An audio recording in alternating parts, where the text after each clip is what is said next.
Connecting to a dedicated IP on Linux is actually very straightforward, and in this quick walkthrough, I'll show you the exact commands you need. Using a dedicated IP with NordVPN gives you smoother speeds, fewer CAPTCHA prompts, and an overall cleaner online experience. And if you'd like to get one for yourself, you can use the link in the description to get 74% off plus 3 extra months.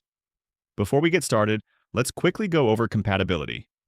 NordVPN supports Debian 11 and newer, Ubuntu 20.4 and above, Linux Mint 21, Raspberry Pi OS, Fedora 32 and up, and several community-supported distributions. GNOME and KDE desktop environments work best, but most others usually run without issues as well. Before connecting, make sure of 2 things. First, you've purchased a NordVPN dedicated IP. Second, you've activated it inside your Nord account. Once that's done, you're ready to go. On your Linux system, open the terminal. This is where everything will happen.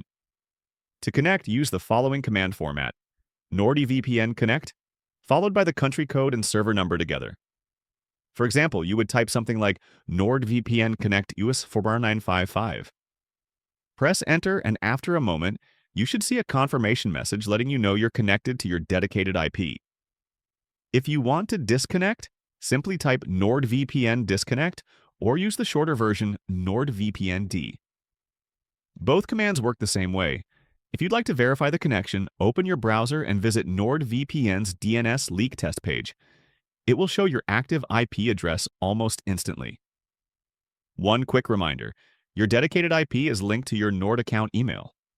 This is normal and part of how authentication works, and that's all you need to connect to a dedicated IP on Linux. If you want to get your own, feel free to use the link in the description for 74% off plus 3 extra months. Thanks for watching, and I'll see you in the next one.